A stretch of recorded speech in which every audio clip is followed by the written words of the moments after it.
नमस्कार, Ashwini Rana, founder voice of banking. आज बात करेंगे बैंकों में क्लरिकल की ट्रांसफ़र पॉलिसी पर कि क्या बैंकों में क्लरिकल ट्रांसफ़र पॉलिसी जो है वो ट्रांसपेरेंट है, यानी पारदर्शी है। क्या है कि अलग अलग बैंकों में अलग अलग नियम हैं, अलग अलग ट्रांसफ़र पॉलिसीज़ हैं।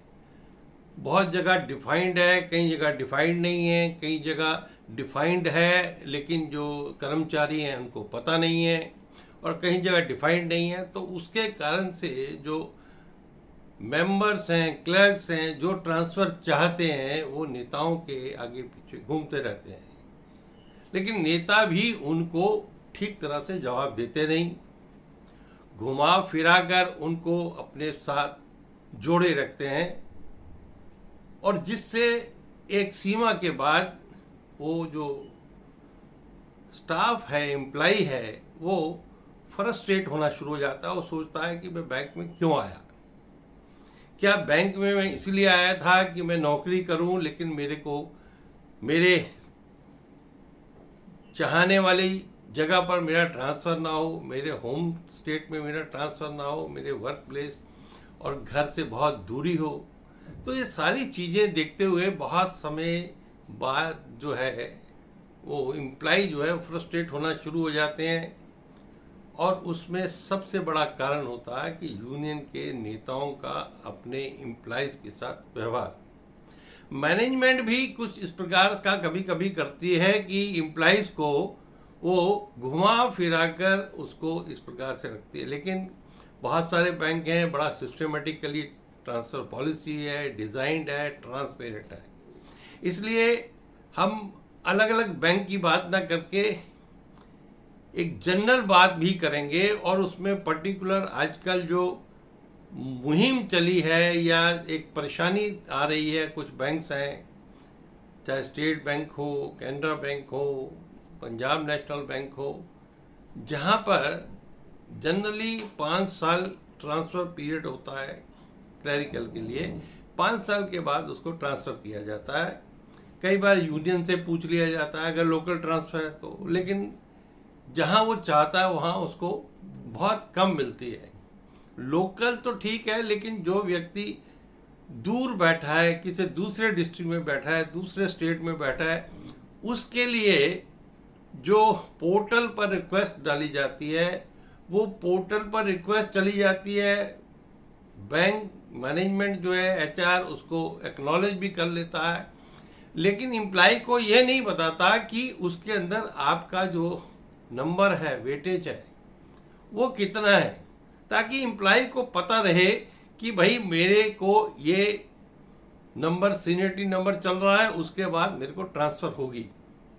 अगर इतना भी पता लग जाए तो कम से कम एम्प्लाई जो है वो सेटिस्फाई हो जाता है कि उसको पता है कि ये मेरे आगे 2 लोग और हैं जो मेरे से सीनियर हैं, और वो किस कारण, कैसे सीनियरिटी है, क्या उन्होंने पहले ट्रांसफ़र किया है या उनकी एज है, या मतलब जो भी चीज़ है वो पारदर्शी हो, ट्रांसपेरेंट हो। तो एम्प्लाई को फ्रस्ट्रेशन है, एक तो एम्प्लाई घर से दूर, काम का दबाव, और ऊपर से इस प्रकार ट्रांसफ़र ना मिलने के कारण एक और दबाव। अब ऐसे केस में बहुत बार आता है कि कपल केस है, जो हस्बैंड है वो कहीं है, वाइफ कहीं है, मिनिस्ट्री की गाइडलाइन होने के बाद भी उसको कंसीडर नहीं किया जाता, वो दूर रहते हैं। बहुत सारे बैंकों में नेताओं को प्रोटेक्शन है, ट्रेड यूनियन के जो नेता है वो प्रोटेक्टेड हैं, वो वहीं बैठे रहते हैं, उनको हिलाया नहीं जाता। तो कुछ चीज़ें हैं, अगर मैनेजमेंट उनको ठीक कर लेती है तो ये सारे झंझट, सारी चीज़ें जो है वो ठीक हो सकती है। भाई आप जो भी है ट्रांसफ़र पॉलिसी है, ट्रांसपेरेंट हो, लोगों को पता हो कि उसको कितना उसका नंबर है। डेफिसिट एरिया क्या है, कहाँ पर कमी है, वहाँ के लिए आप पहले ऑप्शन निकाल दें कि वहाँ कोई अगर कर्मचारी जाना चाहता है तो ठीक है, नहीं तो रिक्रूटमेंट उसी एरिया के लिए अगर आप करते हैं तो ये समस्या भी समाधान हो सकता है।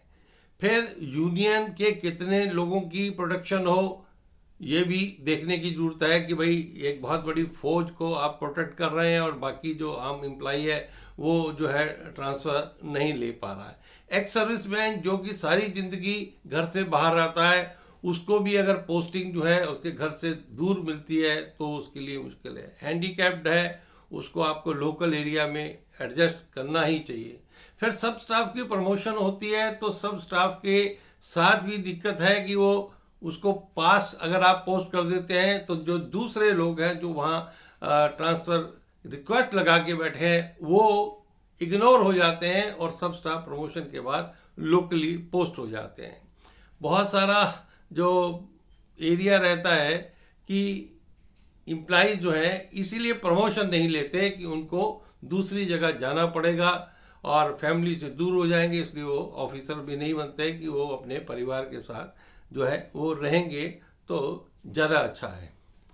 फिर बैंकों को ज्वाइनिंग के टाइम ही बता देना चाहिए कि आपकी ट्रांसफ़र पॉलिसी ये रहेगी। आप इस एरिया के लिए अगर डेफिसिट एरिया है या जिस लोकल एरिया के लिए आपकी रिक्रूटमेंट हुई है तो आपको इतने समय तक जो है ट्रांसफ़र नहीं होगा। बैंक में डिप्लॉयमेंट पॉलिसी है, लेडीज़ के लिए पॉलिसी कहीं जगह है कहीं जगह नहीं है। वैसे ही कंपनी ग्राउंड पर कोई व्यक्ति आता है तो उसको लोकल, यानी बैंक के लिए भी एक कोई आसान नहीं है कि ये सारा जो प्रोसेस करना, लेकिन बैंक अगर ट्रांसपेरेंट होकर निष्पक्ष होकर इम्प्लाइज को ट्रांसफ़र करेगा तो ये बहुत बड़ा मुद्दा जो ट्रांसफ़र पॉलिसी का है उससे निजात पा सकता है और एम्प्लॉयज़ भी खुशी खुशी जो है वो नौकरी कर सकते हैं और ट्रांसफ़र ले सकते हैं। लेकिन यूनियंस को भी निष्पक्ष होकर काम करना चाहिए। ये नहीं कि अपने जो आसपास घूमने वाले लोग हैं उनके काम करवा दिए और जो मेंबर जो आपसे ज़्यादा पूछता नहीं या आपको सलाम नहीं करता और उसको आप कहीं दूर पड़ा रहे, कोई दिक्कत नहीं है।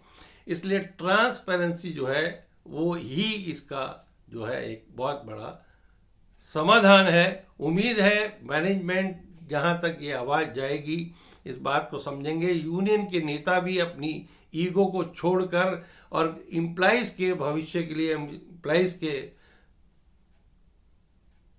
लिए काम करते हुए इस ट्रांसफ़र पॉलिसी के ऊपर काम करेंगे, उम्मीद की जाती है। और ये वीडियो अच्छी लगी हो तो लाइक करें, शेयर करें, चैनल को भी सब्सक्राइब करें। नमस्कार।